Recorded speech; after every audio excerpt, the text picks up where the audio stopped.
Imagine boarding a luxury cruise, expecting paradise, only to find that some doors should never be opened and some decks don't exist. Passengers vanish without a trace. Strange crew members appear out of nowhere, offering drinks that no one returns from. Ballrooms echo with laughter from the drowned.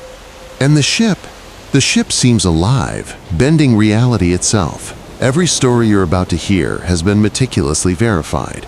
True accounts pulled from Reddit, crew logs, and passenger reports. These aren't just ghost tales. They're real encounters, captured and confirmed. Dim the lights, stay close, and make sure to subscribe to Midnight Outcry, press the bell icon, and comment your thoughts, because tonight, the ship sails again.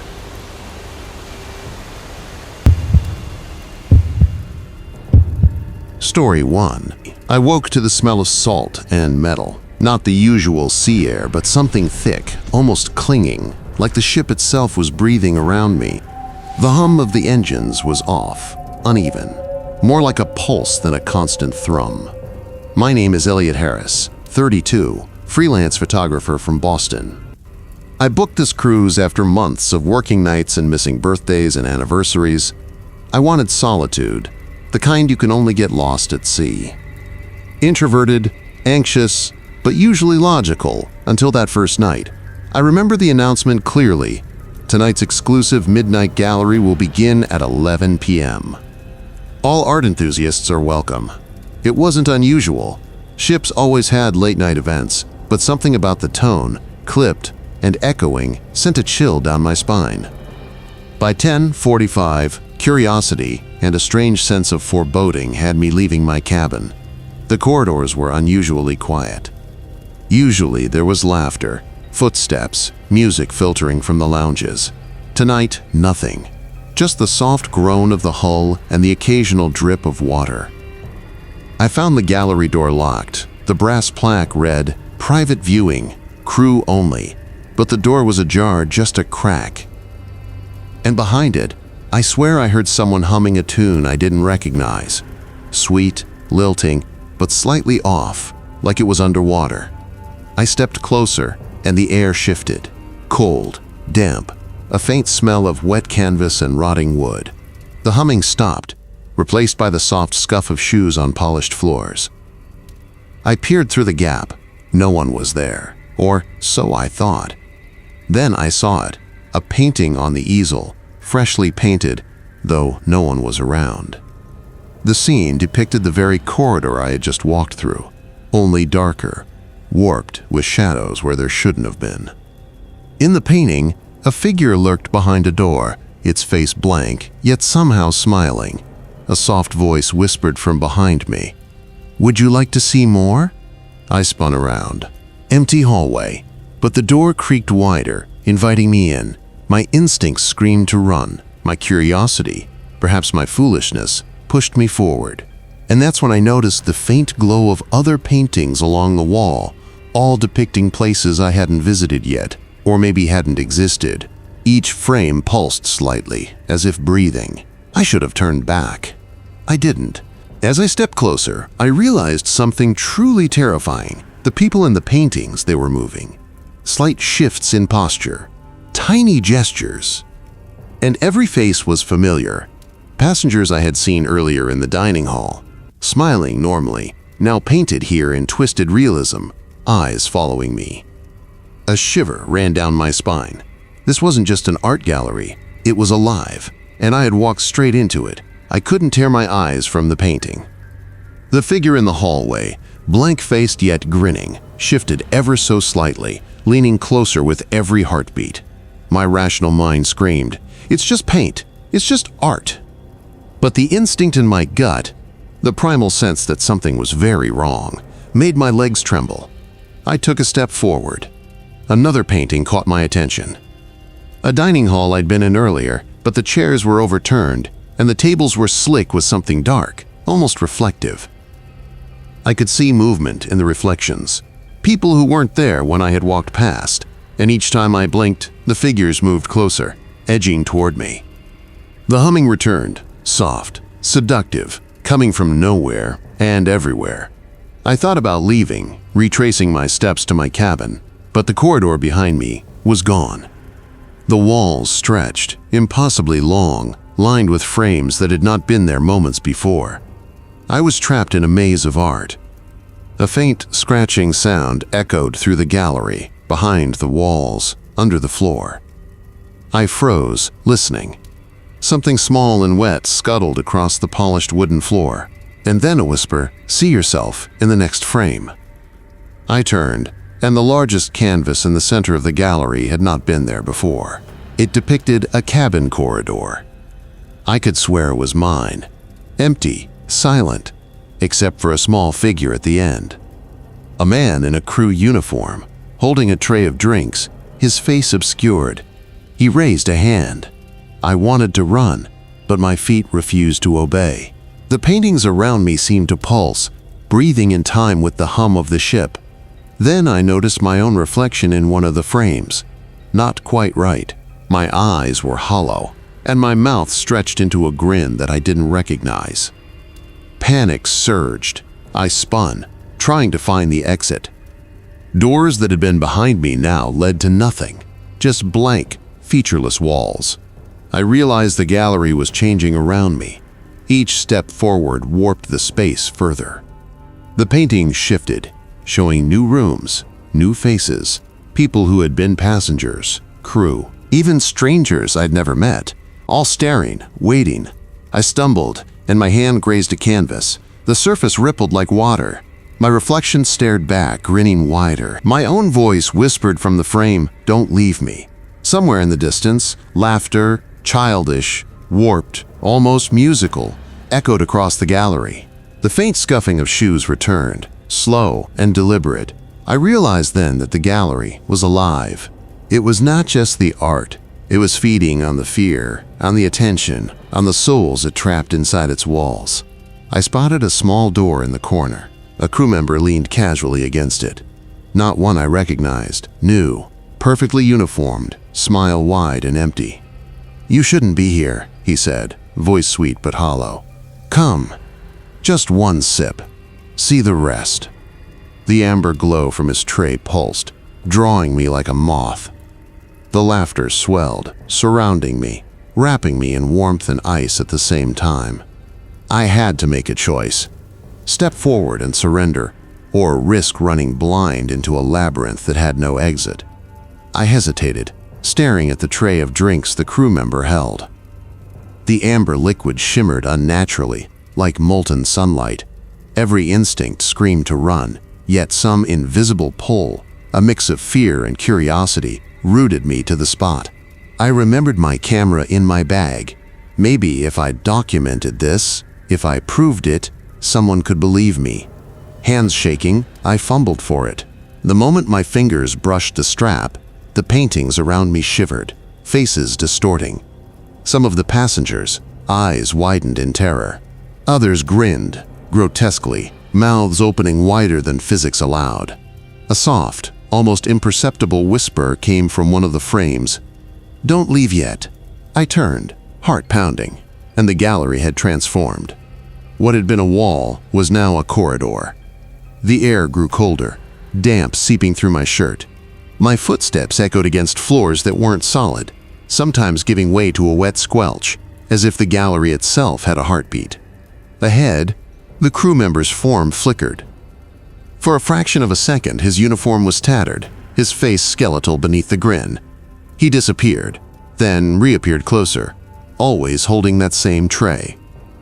The drink seemed to ripple, moving as though alive. My throat went dry, my stomach twisted. I ducked behind a pedestal, trying to catch my breath. The gallery was laughing now. Or maybe it was me. Shadows stretched from each painting, slithering along the floor like tendrils, wrapping around corners, chasing me. I could feel them brushing my ankles, cold and sticky. Then I heard footsteps behind me, heavy and deliberate, but no one was there when I turned. The humming returned, louder, surrounding me, vibrating through the walls. It felt like it was inside my skull. I remembered the ship's security cameras.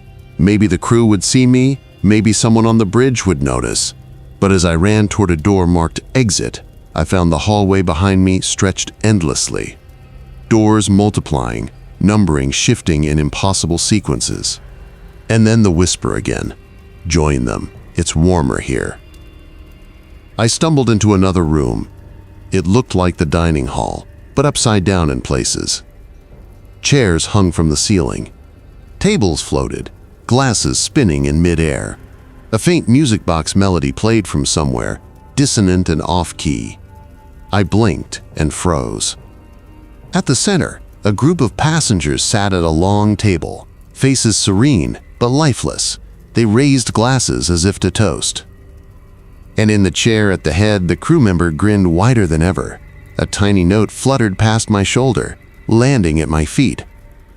Written in a hand I didn't recognize, "Once you drink, the gallery drinks you."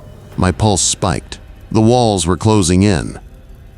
My camera slipped from my grasp, hitting the floor with a wet thud, water spreading across the boards as though the room itself was alive. I had to get out. But every exit I tried led me back to the dining hall, the crew member waiting, always smiling. And then I saw it. One of the paintings I had ignored before now showed me, sitting at that table, sipping from the tray. My reflection in the frame stared back, eyes wide, mouth opening to match the crew member's grin. I bolted, following a corridor that seemed less solid with each step.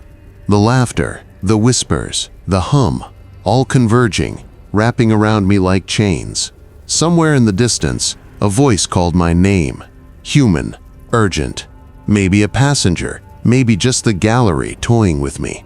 My legs trembled, my lungs burned, but I had to follow it. And as I ran, a chill whispered along my neck. You can't leave, not until we're ready. I could feel my sanity fraying. Every turn I took led me back to that same warped dining hall. The crew member's grin unwavering. My hands were slick with sweat, heart hammering so loud it drowned out the faint hum vibrating through the walls. I stumbled over something soft. Looking down, I realized it was a passenger. Pale, drenched in a sheen of water I couldn't identify, eyes glassy and unseeing. They were smiling, reaching toward me with trembling hands. I recoiled, stepping back, only to see another figure appear. Then another, dozens of them, all eerily identical in their blank expressions, all silent except for the faint creak of their clothes moving. I backed into a corner, realizing that the corridor itself was now fluid, bending and folding like liquid metal. The gallery wasn't just a building, it was alive, and it was reshaping itself around me. Every painting pulsed, faces in them whispering my name, beckoning me forward. The crew member appeared at the far end of the hall, holding the amber tray. It glowed brighter, reflecting in the puddles forming on the warped floor. "Just one sip," he said, voice silky melodic. "You'll see everything." I remembered the camera. Maybe capturing proof of this would save me, or at least prove it to the world. But as I reached down, the reflections in the puddles rippled violently. My reflection grinned back at me before the water splashed upward, forming ghostly hands that clawed at my arms. I screamed, spinning away, my foot catching on a warped floorboard. I slid across the slick surface, crashing into a wall. My flashlight flickered. For a brief moment, the corridor opened into a grand ballroom, mirrors lining every wall. Each mirror held a version of me, each sipping from the crew member's tray, eyes wide with horror. "You can't fight it," the crew member whispered, stepping closer. "The gallery chooses its guests." I ran again, slipping through hallways that twisted and stretched. Paintings now showed rooms I had never seen. Empty theaters, staterooms submerged in dark water, stairwells leading to nowhere. Every reflection, every image seemed to anticipate my movement, shifting like a predator tracking its prey. And then I saw it, a cabin door labeled with my name. My room. Relief surged. I ran to it, yanking the handle, only for the door to dissolve into a canvas. The surface rippled like water. My reflection grinned at me, holding the tray. My own mouth opened, whispering, "Drink or stay forever." I stumbled back into the hallway. Every surface was now alive. Water pooled underfoot, dripping from ceiling vents, pooling into reflections of the crew member and passengers who had vanished from the decks. Their hollow eyes followed me, urging, beckoning. Then a hand grabbed my shoulder. Solid, human. A fellow passenger, wet and shivering, whispered, I almost got pulled in." I barely had time to nod before the crew member appeared again, closer than ever. The amber glow intensified, bathing the walls in hellish light. I realized then that escape was no longer physical. The gallery wanted more than my body. It wanted my fear, my attention, my surrender. And if I didn't fight, it would take me completely. I couldn't run anymore. The corridors had folded into themselves, spiraling like a whirlpool, the hum of the gallery now deafening. The air was thick with damp, the smell of rust and salt almost suffocating. Every reflection, every painting, every shadow seemed to reach for me, stretching hands that weren't real, but somehow burned to touch. Ahead, the crew member waited. The amber tray floated before him, suspended in the air, glowing brighter than ever. His grin was impossibly wide, his eyes voids that seemed to swallow the room. Around him, passengers I recognized, faces pale, drowned, yet smiling, circled like dancers in a macabre waltz. I stumbled backward. My flashlight flickered, then died, leaving me in near-complete darkness. I could hear the floorboards groaning beneath the weight of invisible bodies. The walls were dripping, breathing. Then, a low whisper curled around my ears. "Once you see it, you belong." Desperation overtook me. I yanked open a door at random. It led to the ship's main ballroom, or what used to be the ballroom. Chandeliers swayed, water dripping from them like slow rainfall. The amber glow of the tray now illuminated the entire room, reflecting off pools of water forming grotesque faces. I realized with a jolt, every passenger who vanished was here, part of the gallery now, trapped in the reflections, in the water, in the walls. Their mouths opened in silent screams, eyes wide, pleading. The crew member lifted the tray. "Your turn," he whispered. His voice now echoed from every corner, every painting, every reflection. I felt my knees buckle. I wanted to run, to fight, but the hallway I had come from had vanished. Every exit I tried was swallowed by the gallery itself. I heard my own voice scream, but it was swallowed instantly by the swelling hum, as if the ship itself was alive, feeding off fear. My hands shook uncontrollably. The tray floated toward me, beckoning. I reached for it, and the moment my fingers brushed the amber liquid, the floor gave way. Water surged around me. I was falling, yet I didn't hit the ground. Instead, I was suspended in darkness, floating amidst countless reflections of myself and the other passengers. Their smiles were identical, their eyes hollow, and then I saw him, my reflection, grinning, holding the tray in the same exact pose as the crew member. I tried to turn away, but the gallery's walls pressed in.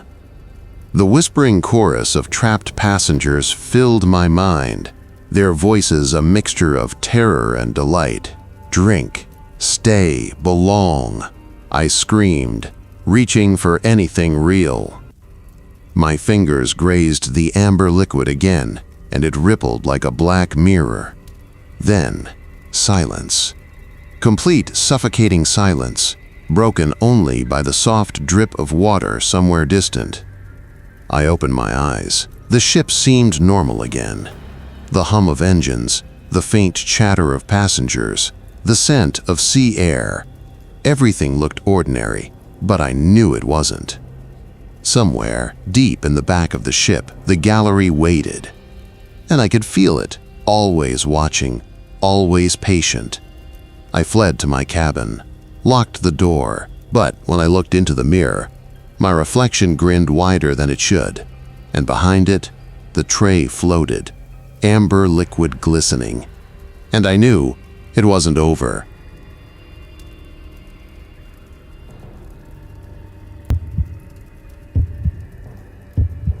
The announcement came over the PA at 11:47 p.m., calm and cheerful. "Ladies and gentlemen, we invite you to witness the unveiling of the Aurora Deck's panoramic view.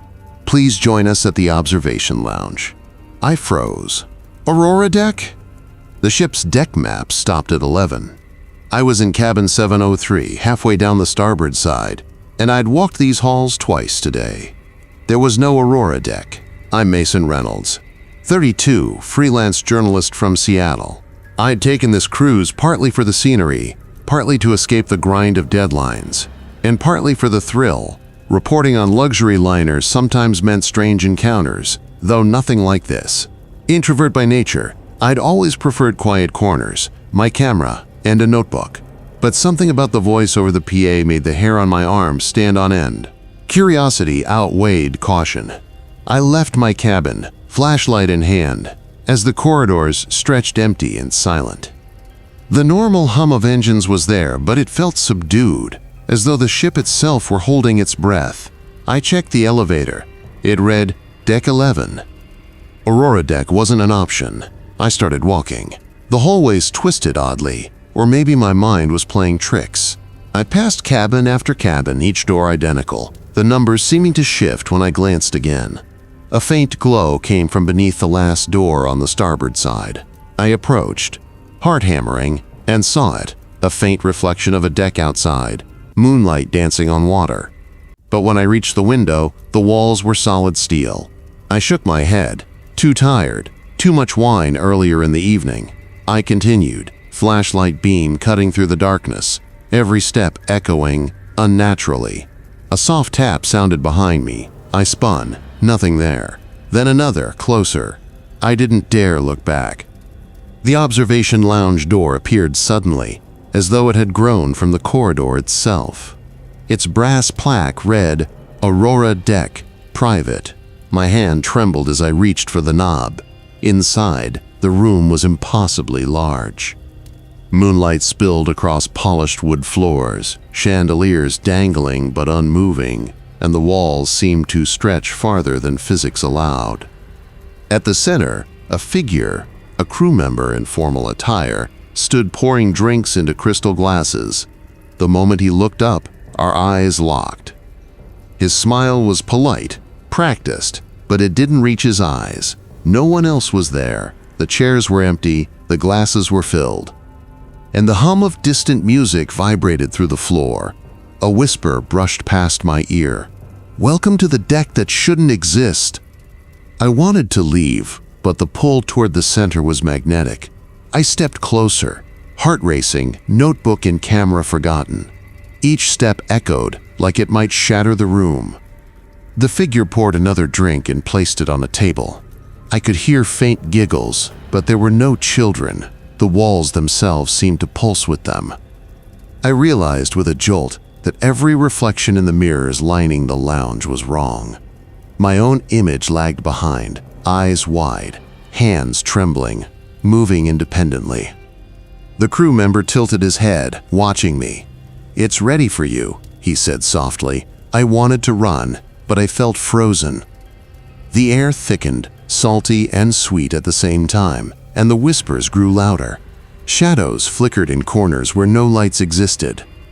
And then I saw movement behind the mirrors, figures stepping silently, dozens of them, all pale, all grinning. I stumbled back, knocking over a chair. The crash echoed impossibly, bouncing off walls that seemed further than they should be. The door I had entered through vanished, replaced by more mirrors, more endless reflections. I knew then I wasn't just lost. I was inside something alive, watching, waiting, and the crew member, still smiling, lifted a glass. Your turn, he whispered. My legs moved against my will, dragging me closer to the table with the crystal glasses. The closer I got, the heavier the air felt, as if the room itself were pressing down. The whispers grew into a low murmur, and the giggles multiplied, overlapping in impossible harmony. I could feel my heartbeat in my throat, pounding so loudly it drowned out everything else. I glanced at the crew member again. His smile never wavered. He didn't move, but his eyes tracked me with an unnatural precision. It's just a sip, he said softly. The voice carried a strange weight, like a promise or a threat. I reached for my camera on the floor, hoping the click of the lens might snap me out of this nightmare. The moment I aimed it at him, the room shifted. The chandelier above stretched higher, its crystals refracting moonlight into jagged patterns across the walls. The mirrors seemed to pulse, like breathing flesh. And then I noticed, in every reflection, more people appeared behind him. Faces I didn't recognize, pale and wet-looking, all grinning silently. I backed up, tripping over a chair. My flashlight clattered to the floor, its beam spinning wildly across the room. In the chaos, I caught movement out of the corner of my eye, a figure slipping behind a mirror, only visible in the peripheral. I couldn't focus on it for more than a second before it vanished. A soft creak sounded, and the crystal glasses trembled as if vibrating from some hidden frequency.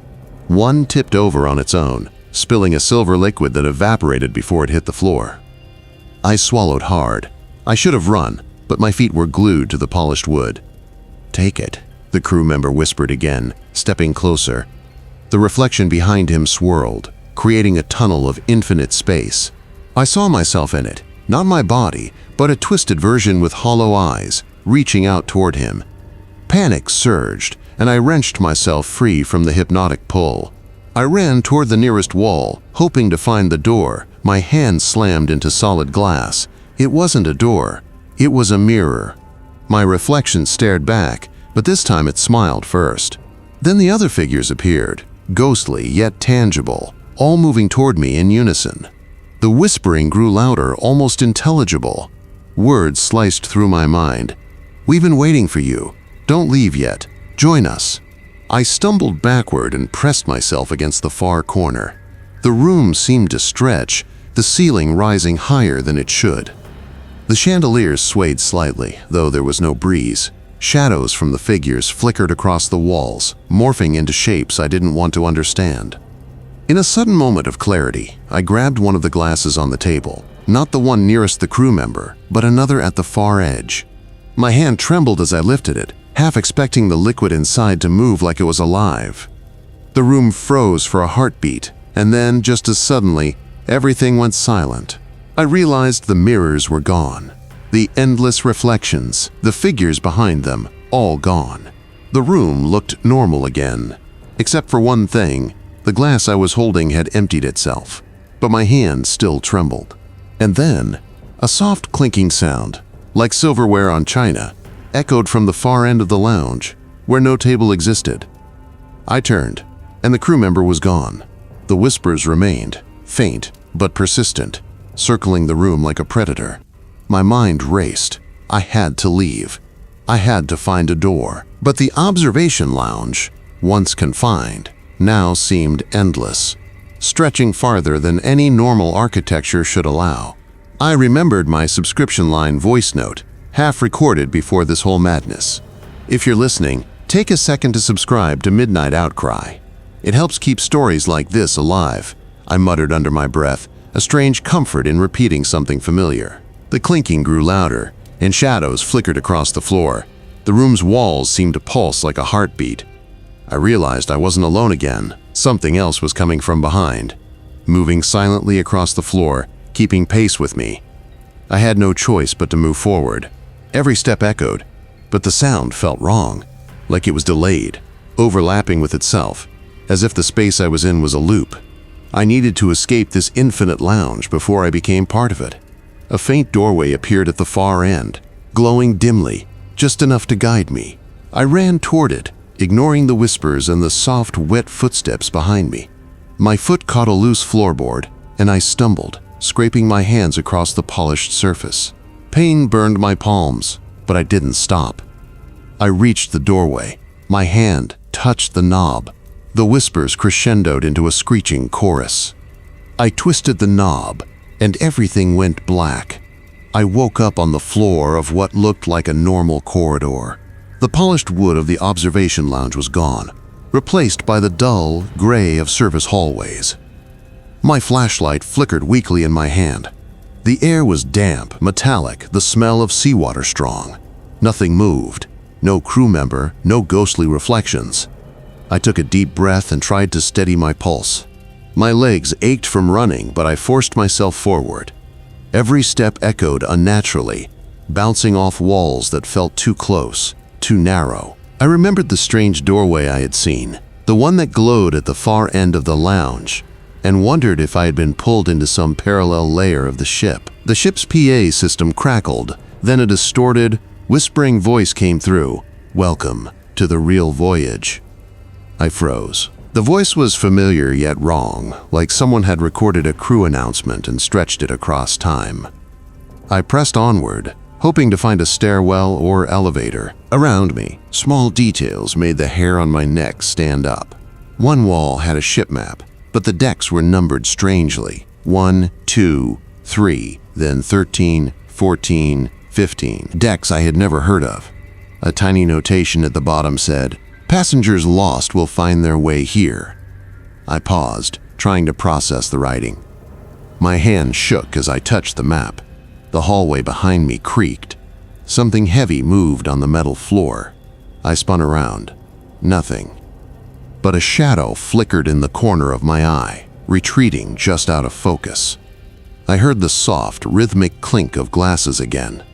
My stomach twisted.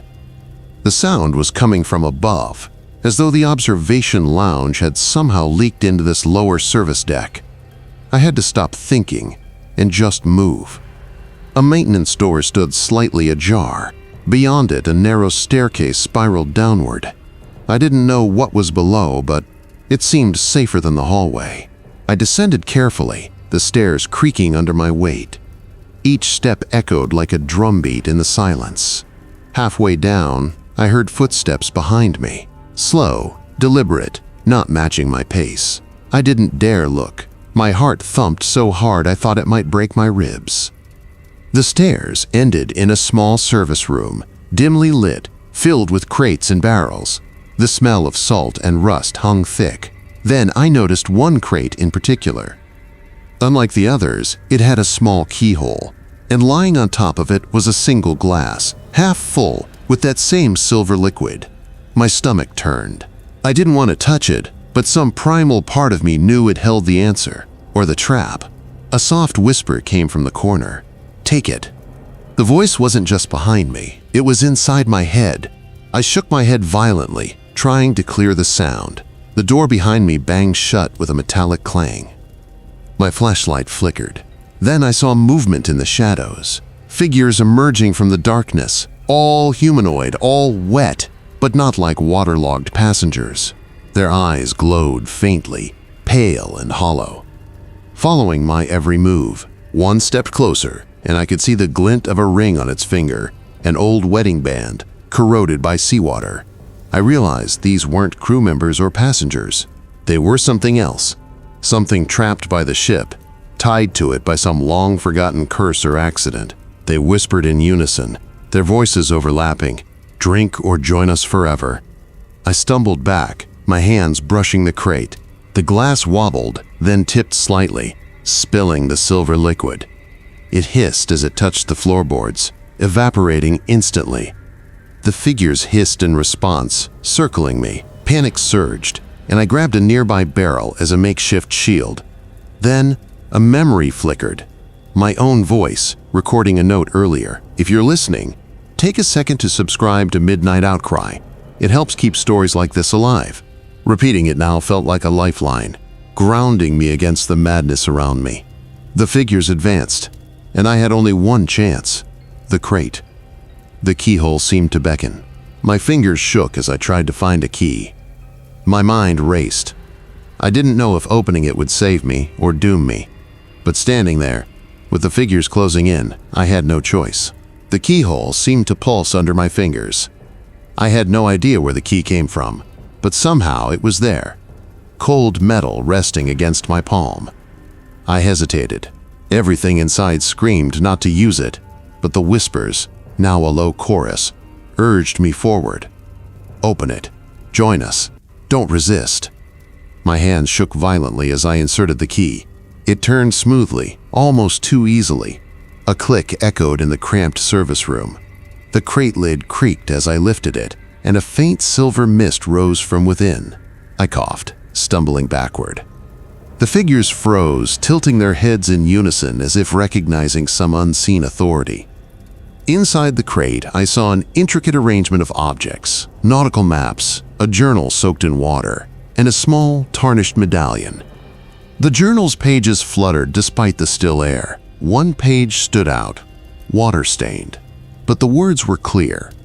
The ship claims those who look, those who take, and those who resist. A shiver ran down my spine. The mist swirled around the crate, forming shapes, faces, hands, even faint silhouettes of passengers I had seen before. Some smiled, others cried silently. One figure stepped forward, placing a skeletal hand on my shoulder. I yelped and spun around. Nothing. The hand was gone, but the pressure lingered, like an imprint on my skin. The walls around me shifted, revealing more passageways I had never noticed. The figures moved with the same deliberate slowness, herding me toward the nearest corridor. I ran, my flashlight bobbing wildly, casting distorted shadows that seemed to reach for me. A soft, gurgling sound echoed from somewhere above. Water was leaking. More than before. I remembered the lower decks I had explored earlier. The ship wasn't just a vessel, it was alive, bending its own space, reshaping paths, trapping souls. I stumbled into a narrow hallway where one of the figures stepped in front of me. Its eyes glowed a faint, sickly blue. It raised its hands slowly. Behind it, the silver mist began to flow out of the crate, filling the hallway, curling around my legs like living smoke. Then a sound, click, click, click, like heels on a marble floor. Not one of the figures, but human. I froze. Another crew member appeared, real this time, or so it seemed. She was young, uniform neat, eyes wide. "You shouldn't be here," she whispered. "The captain, he doesn't like visitors down here." I tried to speak, but my throat constricted. The silver mist recoiled as if alive, reacting to her presence. She gestured to a side door. "Quickly, before they realize you've escaped, notice." I didn't hesitate. I ran toward the door, the mist snapping at my heels. Figures lunged, but the hallway twisted strangely, doors closing on themselves, as if the ship tried to swallow them back in. I shoved the door open, gasping for air. I found myself on a stairwell, the hum of the engines louder here. The distant laughter of the ballroom faded, replaced by the steady creak of the ship's hull against the waves. My heart pounded as I descended, hoping this led me back to the main decks. Halfway down, I paused. The sound of faint whispering followed me, soft, teasing, yet filled with warning. I realized with a growing sense of dread that the ship had memory. It remembered who had seen its secrets, and it wouldn't let me go so easily. My flashlight flickered, and I caught movement at the corner of my eye. A figure crouched in the shadows, too fast to track, just enough to hint it was there. The mist curled around my legs again, just a fraction, teasing, reminding me that the ship was never truly behind me.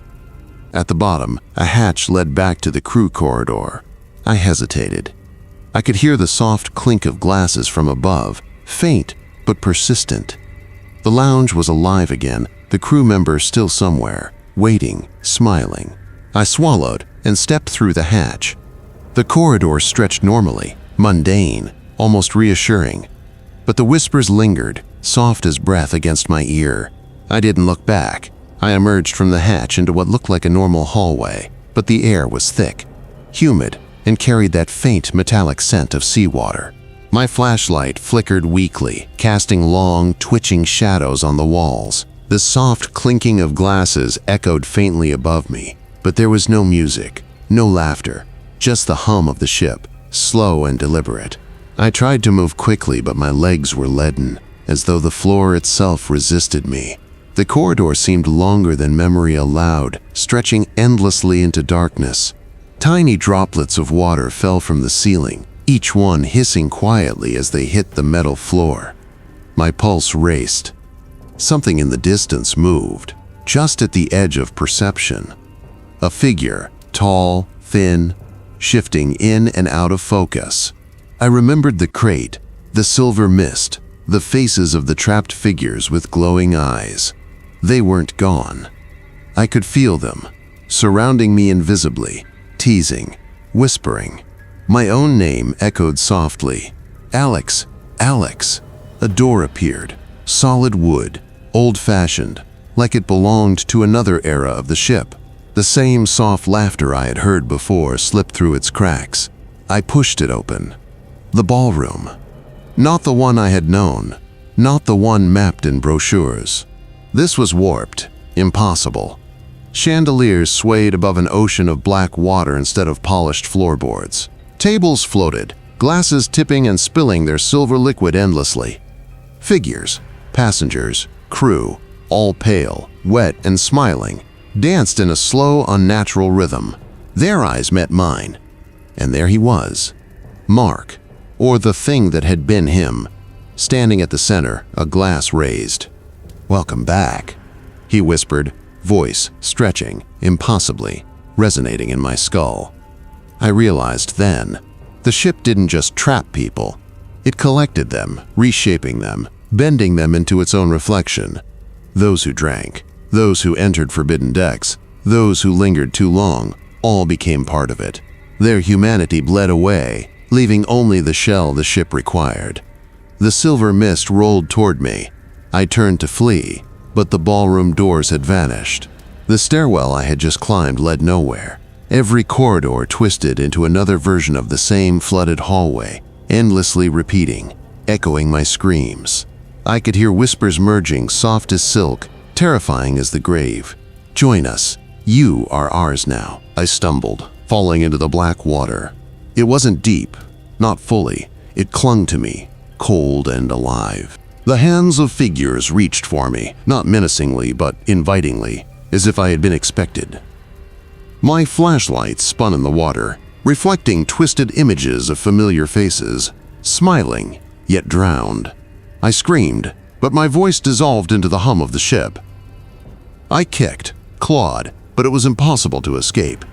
The doors, the corridors, the ballroom, all merged into one continuous nightmare. Then, at the very edge of my vision, a single doorway glimmered. Beyond it, moonlight, or what seemed like it, filtered in softly promising escape. But as I lunged for it, Mark's voice whispered, faint yet commanding, "There is no leaving, only belonging." I froze. The water rose. My flashlight's beam wavered. Shadows reached. Whispers intensified, and the last coherent thought in my mind crystallized. The ship wasn't just a vessel, it was alive, and I was already part of it. I swallowed hard as the darkness closed in.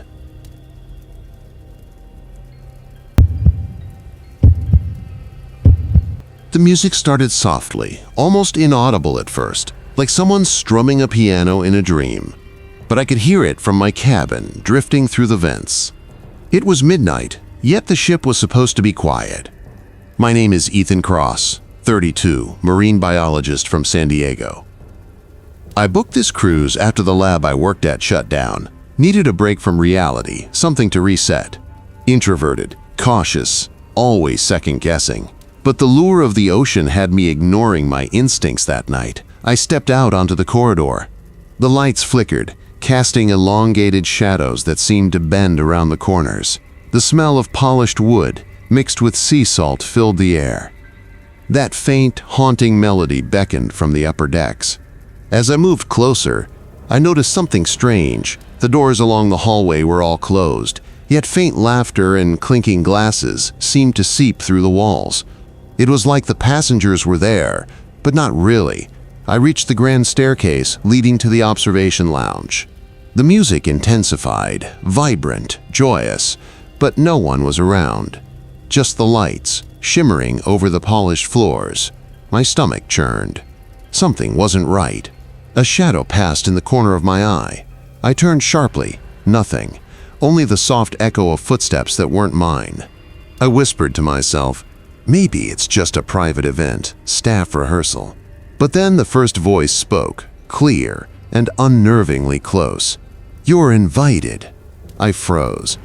There was no one in sight, yet the words had weight, an authority that made my bones ache.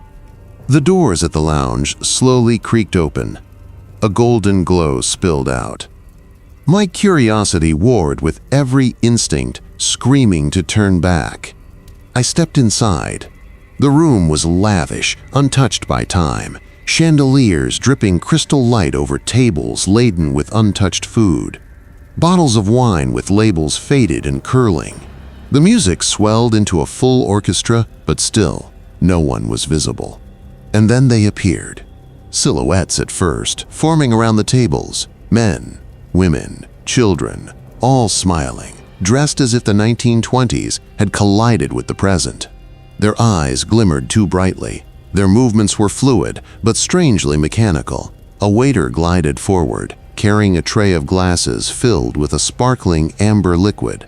I noticed no one else on the ship seemed aware of this gathering. Staff passed by in the corridor outside, oblivious. "Try one," the waiter urged, voice smooth, melodic, almost hypnotic.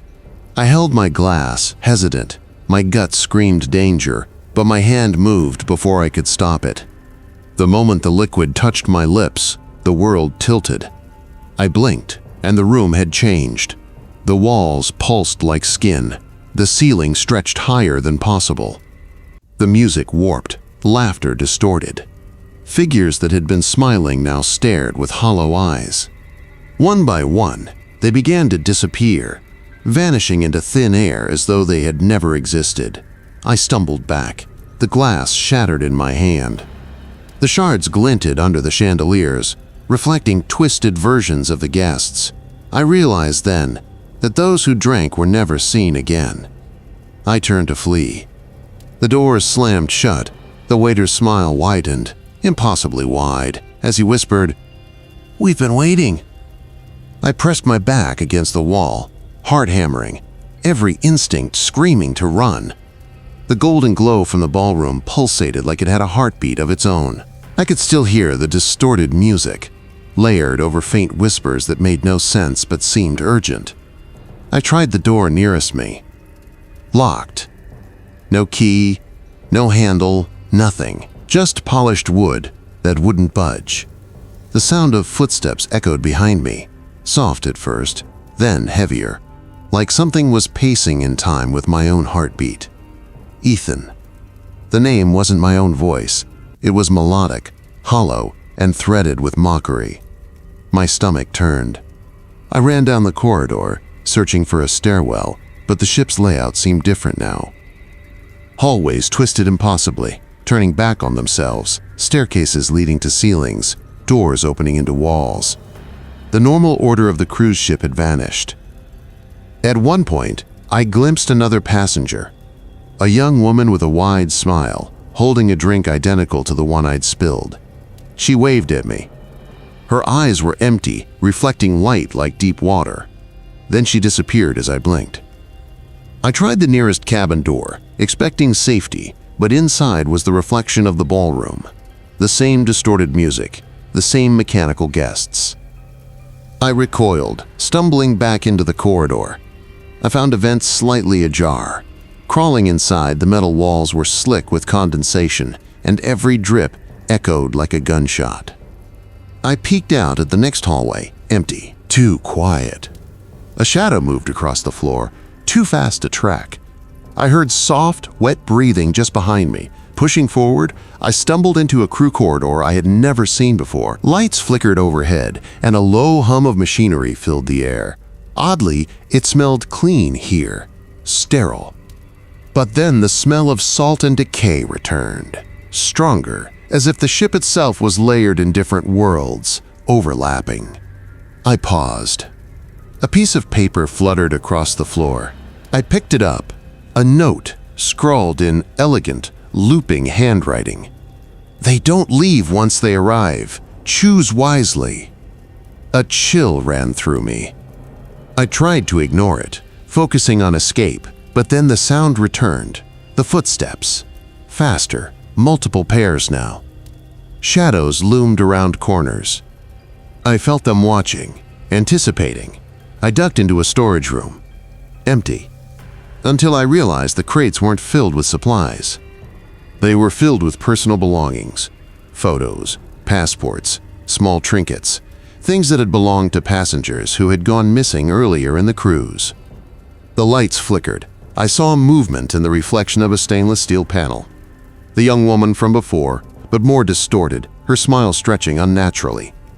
She lifted a glass toward me, as if inviting me to join. I scrambled, throwing a crate at the panel. The figure vanished. But the music began again, low and insistent. It was no longer confined to the ballroom. The sound was everywhere now, in the walls, in the floor, under my skin. I stopped, took a deep breath, tried to think rationally. I whispered into my phone, recording a voice note, hoping if anyone ever heard it, they'd know what happened. If you're listening, take a second to subscribe to Midnight Outcry. It helps keep stories like this alive. And if you're on a cruise, don't ignore the quiet spaces. Don't answer the calls. Don't accept the drinks. The voice note caught a faint echo, not mine, a secondary layer behind it. A whisper, "We've been waiting for you." I ran. Stairwell, cabins, hallways folding onto themselves. The music swelled into a crescendo, then abruptly stopped. Silence. And then, at the end of the hall, he appeared. A crew member. Tall, impossibly thin, eyes black as tar, holding a tray. I knew better than to take it. But the hallway behind him opened into nothing. I froze. I didn't move. My feet felt glued to the floor. The crew member stood silently, holding the tray as if it were a weapon and an invitation at the same time. Behind him, the hallway stretched into infinite darkness. Not just dark, like the ship had been carved open, the world ending in a void. My pulse pounded, each beat louder than the last. I forced my legs to move. Step by step, I edged sideways, hugging the wall. Every instinct screamed to run, but I knew the moment I turned toward him, he would be there. Closer, faster, unstoppable. The tray rattled. The amber liquid in the glasses glowed faintly, reflecting the dim light, though there was no source for it. I felt my stomach twist. I wanted to scream, but no sound came out.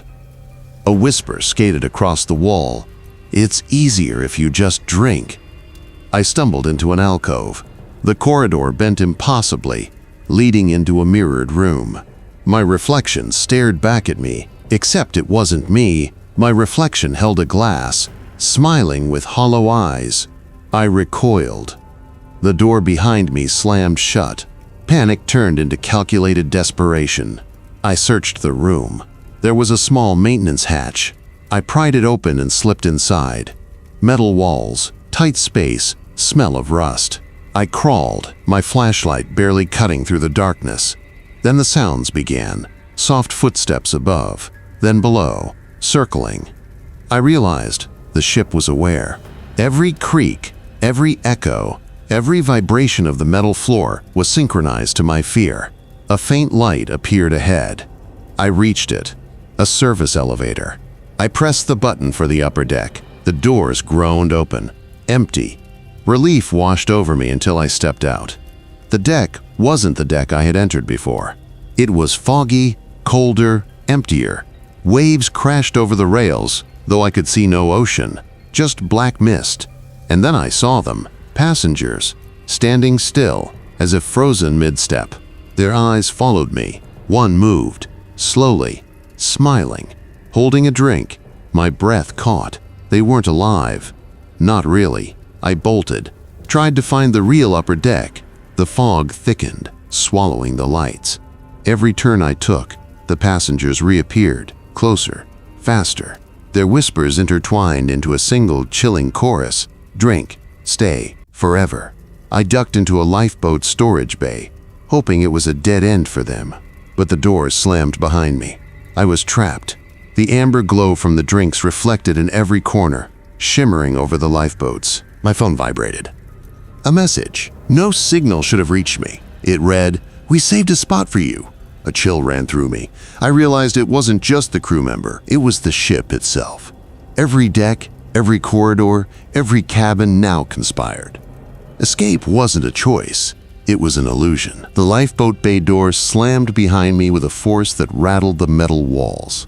I was alone, or I thought I was. The amber glow from the drinks shifted, pooling along the floor like liquid fire.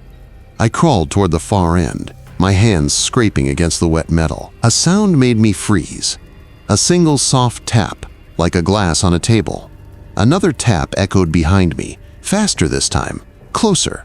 My flashlight flickered. Shadows moved independently of anything physical. I realized then the ship was watching me, learning me. I found a ladder leading up to a hatch. Climbing, I emerged into a narrow corridor. Normally, this corridor didn't exist. The walls were polished, mirrors embedded in every panel. And in each reflection, the crew member held his tray, grinning. His eyes followed me in all of them. I ran, ignoring the echoing footsteps. The hall twisted, turned, then opened into a ballroom I had never seen before.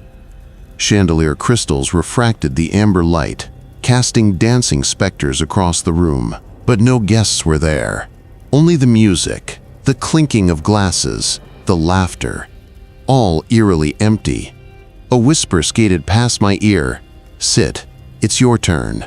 I stumbled back, hitting a table. A glass shattered, water splashing across the floor. And then I saw them, the missing passengers. Wet, disheveled, standing at the edges of the room, eyes empty, smiles wide. They raised glasses toward me, a silent toast.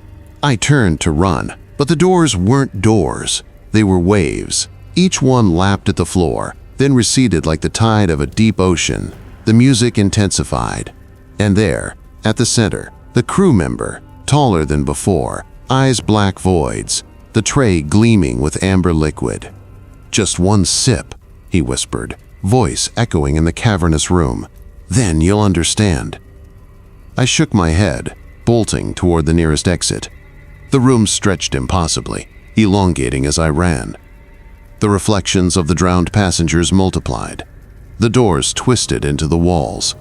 The chandeliers swayed with no breeze, casting distorted shadows that reached for me. I remembered the voice note I had recorded earlier. Desperately, I hit play. My own voice filled the room. If you're listening, take a second to subscribe to Midnight Outcry. It helps keep stories like this alive. The sound seemed to cut through the haze. For a heartbeat, the room paused. The reflections froze. Then the crew member smiled wider, a slow, deliberate stretch, impossible for human skin. The floor beneath me shifted. Water pooled around my feet. The walls began closing in, and whispers became shouting, "Drink, stay, forever." I leapt toward a beam of light, a doorway that hadn't been there a second ago. Pain lanced through my chest. The air thickened like molasses, every breath a struggle. I didn't look back. When I stumbled through the door, it wasn't the upper deck. It was my cabin. Safe? Maybe. But the amber glow lingered, seeping from the cracks under the door. And a note lay on the bed. "We'll be waiting." I stared at the note on my bed, hands shaking. Every instinct screamed to throw it away, burn it, shred it, but curiosity and terror pinned me to the spot. The amber glow from under the cabin door pulsed like a heartbeat, slow, deliberate. Then the door creaked open. Not a push, not a nudge, just a shift, as if the ship itself was breathing, testing me. I froze. From the corridor, the faintest sound, clinking glasses, a low, warped laughter. My heart thumped so hard I thought it might break my ribs. A shadow slipped through the doorway. The crew member. Only now he wasn't human. The tray hovered in the air, drinks glowing, untouched by hands. His eyes were black wells, impossible to look at. And behind him, the passengers, my fellow travelers, emerged from the walls, floor, even the ceiling. Drenched, pale, glassy-eyed, and smiling. "Join us," the crew member whispered, voice crawling into my mind. "It's easier if you just drink." I stumbled backward, nearly falling. The room elongated, walls melting into the ballroom. Chandeliers twisted into grotesque shapes, dripping amber liquid that sizzled on the carpet. The passengers raised their glasses in unison. Their mouths opened in silent invitation, hollow and endless. I ran, Hallways warped around me, corridors folding like origami. Every turn I took led me back to the same ballroom. The music crescendoed into an impossible, discordant symphony. The walls pulsated with shadows. The crew member appeared at every doorway, every corner, moving impossibly fast. I grabbed the nearest door and slammed it. It gave way to a deck I didn't recognize, waves crashing over the rails though the ocean wasn't visible. Fog clung to me, wet and cold. I could see the glow of the amber drinks floating in the mist, passengers scattered, waiting. A whisper brushed my ear. One sip, and it's over. I bolted toward the lifeboats. The crew member stepped into the path, tall and impossibly thin, arms outstretched. The amber liquid from his tray poured like a river toward me. I dove sideways, knocking a lifeboat loose. It drifted toward the edge of the deck, rocking dangerously. From the mist, the passengers surged forward, silent, smiling, reaching. I leapt into the lifeboat, slid it over the railing and fell into the black water below. Waves slammed me into the side of the ship. The music, the laughter, and the clinking glasses followed me underwater, echoing inside my head. I surfaced. The ship loomed above, glowing faintly, impossibly large, like it had grown while I slept. The water was endless, the fog unrelenting. And then I realized I wasn't alone in the lifeboat. A faint glimmer caught my eye. The amber liquid pooled at the bottom, glowing faintly, and at the edge, a shadow, the crew member, grinning, holding out the tray. I paddled. I screamed. The fog swallowed me whole. Somewhere the ship waited, always waiting. And I knew, deep down, that this wasn't over. That sip, that drink, that invitation, it lingered, calling. The ocean was infinite, but the ship was eternal.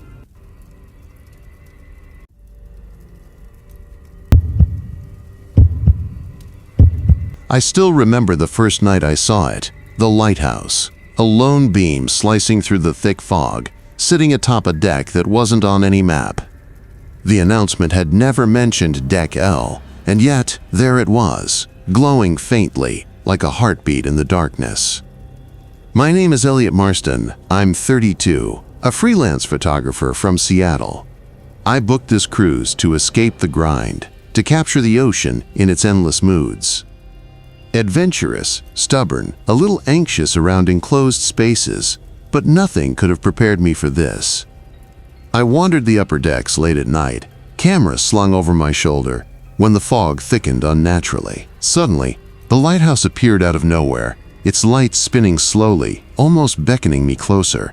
I felt an odd pull in my chest, like it wanted me to arrive. The decks were too quiet, the usual hum of the engines, distant laughter, even the chatter of other night wanderers.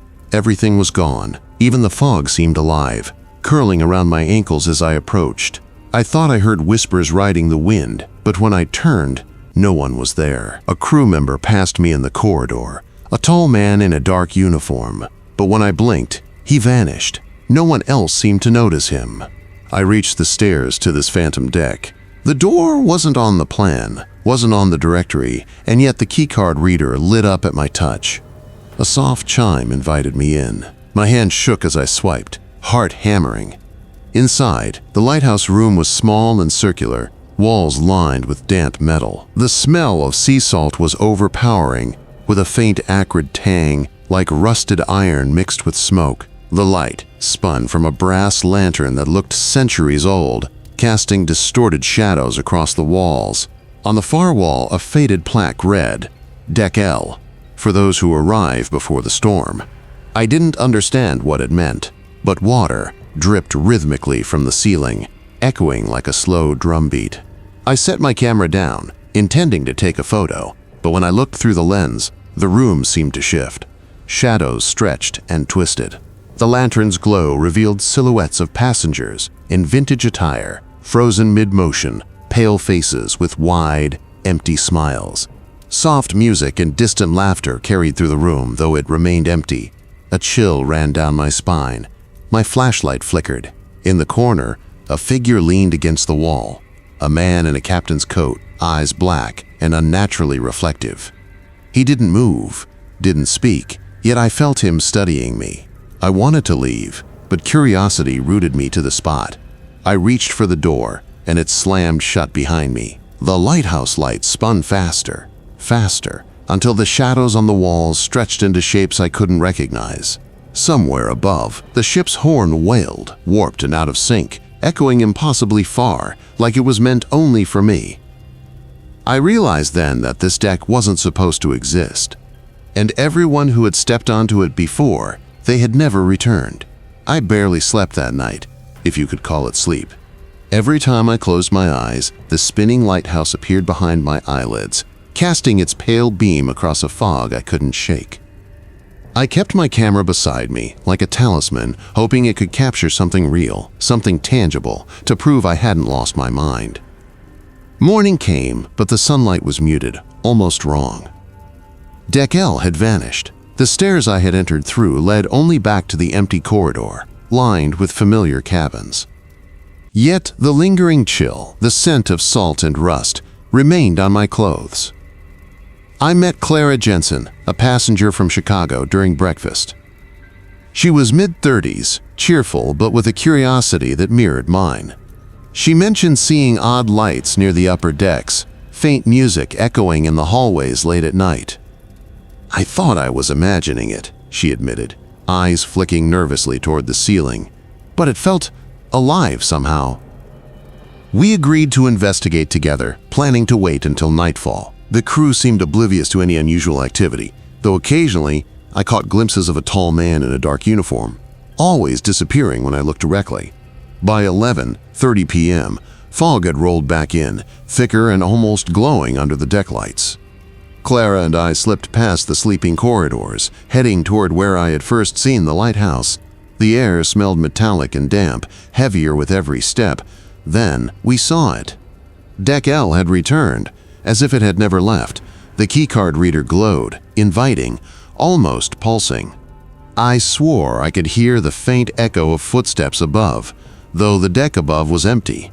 Inside, the circular room felt smaller, closer, suffocating. Shadows moved along the walls, stretching unnaturally with each flicker of the lantern. The music was louder now, a warped waltz, playing as if in the room with us, but no instrument or source could be seen. "Did you hear that?" Clara whispered. A laugh, soft, hollow, and undeniably human, echoed from the corner. I swung my flashlight, revealing nothing, yet the shadows twisted in ways that suggested someone was moving just out of sight. We explored cautiously, stepping over puddles that hadn't been there before. Then a hand, pale, dripping wet, emerged from the floorboards near the lantern. Clara screamed, and I stumbled back, knocking my camera to the floor. The lens captured a flicker of motion, a figure rising, clothes soaked and hanging in tatters, eyes black as ink, staring at us. "Deck L," I muttered, shivering. "It's alive." A creak behind us drew our attention to the door.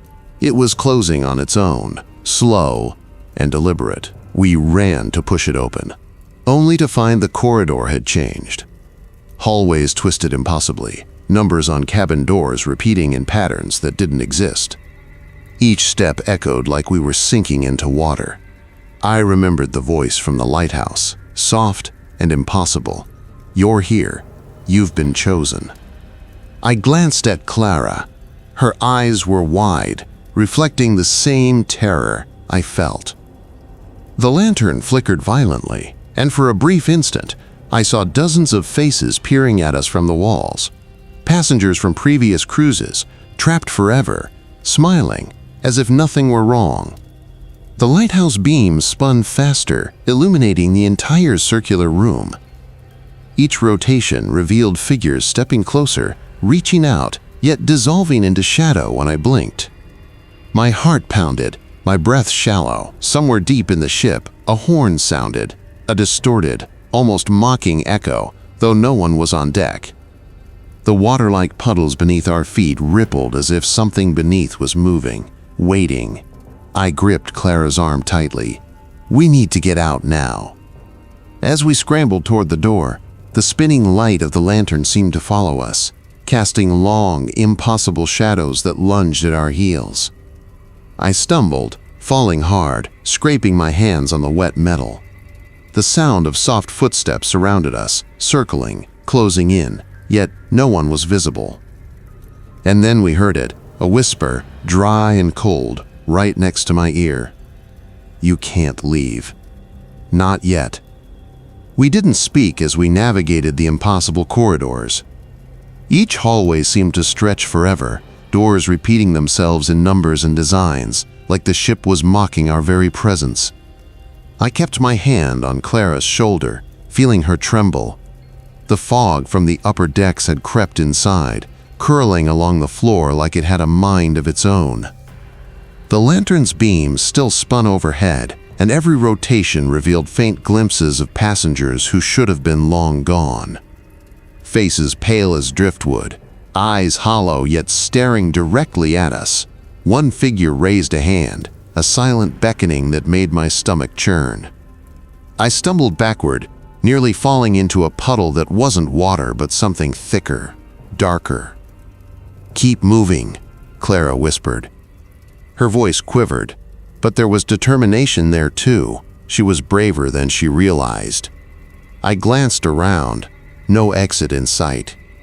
The corridors twisted, stairs leading nowhere, and the walls themselves seemed to pulse, expanding and contracting like the ship had a heartbeat. I swear I could hear soft whispers behind each door, voices telling me to stay, to join them. Then we found it, a cabin with the number 0.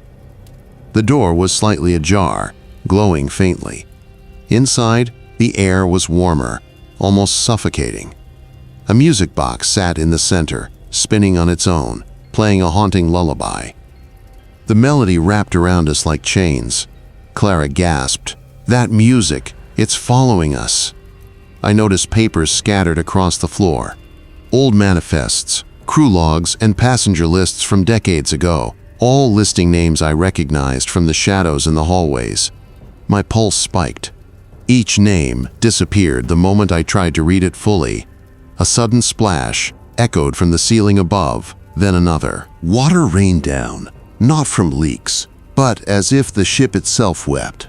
Puddles on the floor shifted, forming faces, eyes blinking, mouths opening to whisper our names. I grabbed Clara, pushing her toward the stairwell we had come from, but it was gone, replaced by a solid wall of steel, slick and damp. Panic clawed at me. The whispers grew louder, circling, echoing from all directions. Then I felt a hand on my shoulder, a cold, wet grip. I spun around, flashlight shaking, and saw him, the captain from Deck L, his eyes black, reflective, and impossibly deep. His mouth opened, but no sound came out. Still, I heard it, in my mind. "You belong here now." I stumbled backward, tripping over one of the puddle faces, and fell hard. My camera hit the floor, snapping a photo. The flash illuminated dozens of figures rising behind him, passengers from other voyages, drowned or decayed, yet moving in eerie unison. They reached for us, silent but insistent. Clara screamed, tugging me up, and we ran down a twisting hallway that wasn't there a second ago. The lantern spun above, faster, blinding us. Shadows of hands stretched impossibly along the walls, merging with the fog, trying to pull us back. I grabbed my camera, clicking it wildly. The flash caught one figure close enough that I could see it fully, a passenger in a captain's uniform, but his face melted, dripping like candle wax. I wanted to vomit.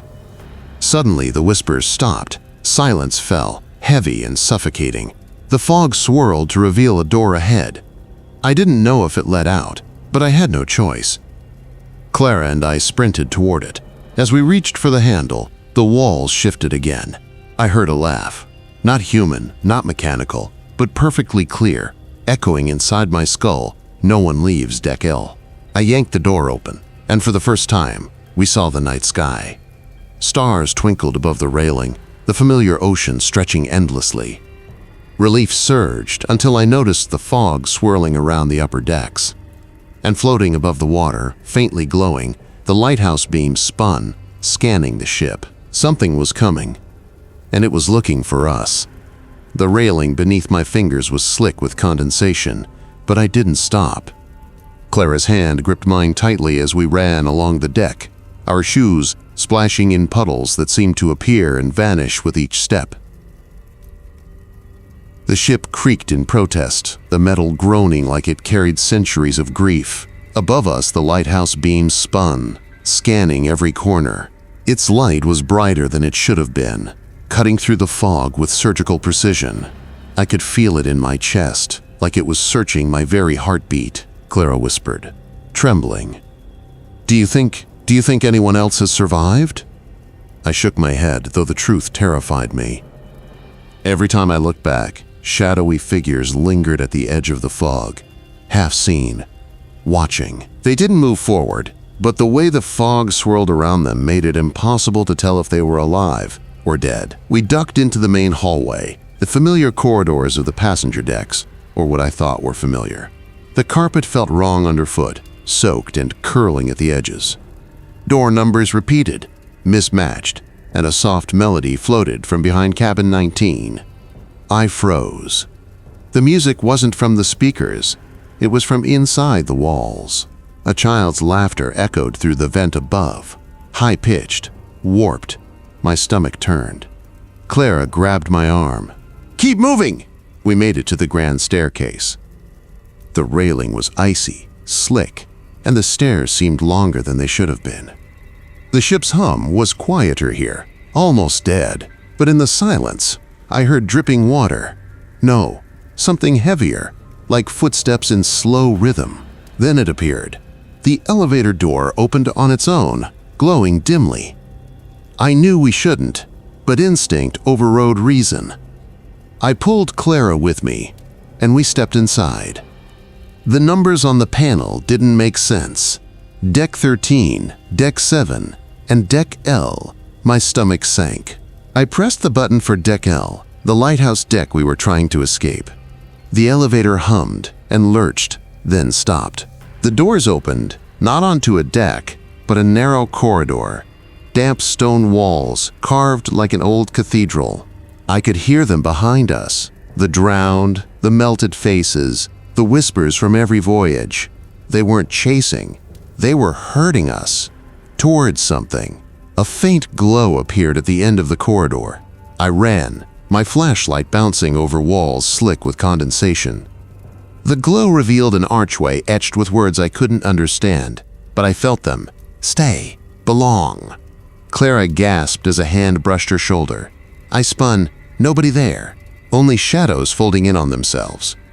I heard a creak, and a soft, wet cough echoed from the walls. The hallway ended abruptly. The glow formed into a doorway. Beyond it, the lighthouse deck stretched impossibly high, the sea below calm but too dark, too still.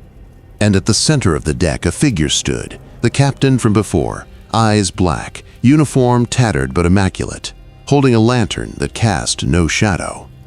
"You've come far," he said, voice soft, echoing inside my skull. But the light chooses who stays. Suddenly, fog swirled violently, and dozens of figures emerged, rising from the sea and the deck itself.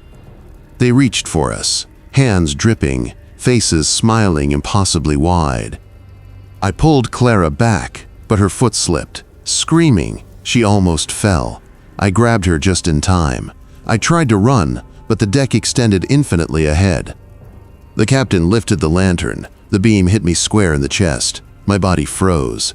I felt my mind pulling toward the fog, toward the sea below, toward them. And then I remembered the camera in my bag.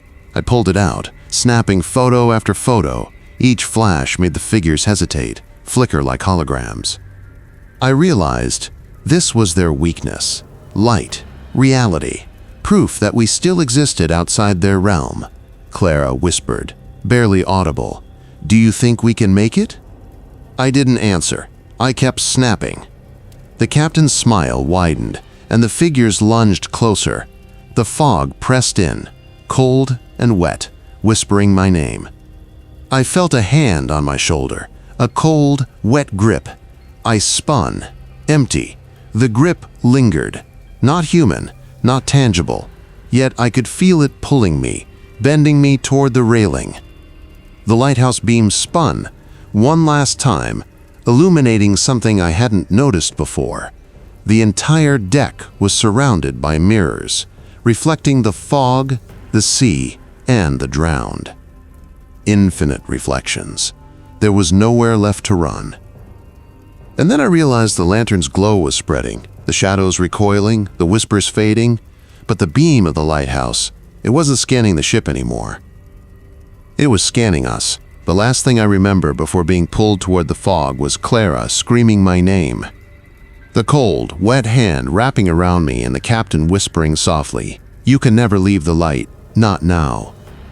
The fog wasn't just around us anymore, it was inside us.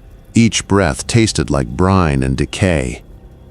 I felt Clara's grip slip for a moment, her fingers brushing mine as if she were already being pulled into the mist. The captain's lantern hovered between us, floating impossibly, casting light that bent the edges of reality. His smile hadn't changed, but his eyes were endless black pits. "The light chooses," he whispered, echoing as if my thoughts had become his voice.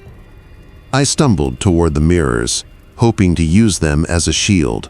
Each reflection multiplied the figures behind us, the drowned, the twisted, the smiling faces of passengers who had vanished days ago. They weren't running. They were patient. They knew I would tire. I grabbed Clara's arm.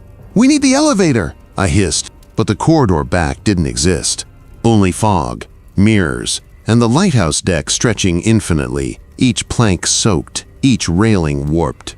Then, one of the reflections moved independently, not mirroring me, not mirroring Clara. A little girl, hair plastered to her face, eyes black, skin pale as bone. She pointed toward the lantern, her mouth opening wide, but no sound came. A silent scream. Clara whispered, terrified, "We shouldn't be here." I turned to run, but the mirrors rippled like water. My reflection staggered, twisted, and smiled. Another hand, cold and wet, closed around my wrist. Not Clara's. Not human. Panic seized me. I swung the flashlight at the figure, and it vanished like smoke, but the fog closed in faster. I realized then, the lighthouse was not a deck. It was a trap, a collection point. The captain's lantern didn't just illuminate, it marked. Each flash of light tethered us closer to them, closer to being chosen. Clara tugged me to the edge.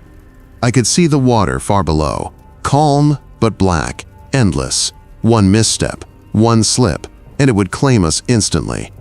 I grabbed the lantern with shaking hands. It was heavier than it looked, almost alive. The glow penetrated the fog, momentarily burning the shadows. Figures recoiled. I realized the photos I had taken earlier weren't just proof, they were wards. I snapped a few pictures, each flash searing through the fog. Clara's scream echoed, distant yet right beside me. A shadow surged from the mirrors. An entire mass of faces, reaching, twisting, trying to merge into one. I felt myself pulled forward, toward the railing, toward the endless black sea. My foot hit the edge. I stumbled. Clara screamed. I threw the lantern, hoping the light would buy us a moment. It exploded in brilliance, scattering shadows into the fog. We fell backward into the mirrors, crashing through them. The glass cut our hands, arms, but we kept moving. The reflection cracked and fractured, showing glimpses of the real ship, but always pulling us back into the lighthouse realm. I saw the captain one last time. He raised a hand, not to stop us, but as a warning. His whisper followed. The deck never forgets. The light never forgives. Then the world tilted. The fog, the mirrors, the deck, they all blurred. We were falling through something impossible. The lighthouse lantern spun above, spinning faster, brighter, until it was nothing but a white-hot point, and the reflections of the drowned merged with our own. I opened my eyes, and the cruise deck was empty. Silent. No fog. No lighthouse. Just the normal, calm hum of engines and the distant murmur of passengers above. Clara clutched my arm, pale and shivering. We ran to the nearest cabin. I tried to call security, tell them, but the phones were dead. And when I peeked out, the lighthouse deck was gone. The map showed no Deck L anywhere. That night, I kept the camera beside me. Every photo I had taken of the lantern, the drowned, the endless fog, they were blank. All of them. Clara whispered, "Did it even happen?" I don't answer. I know. Somewhere, just beyond the veil of normality, the lighthouse deck waits. The captain waits. The light waits. And we are still tethered. I feel it when I close my eyes. A whisper across the deck. A cold hand brushing my shoulder. And every time the fog touches my mind, I remember, some decks never exist, but they never forget you either.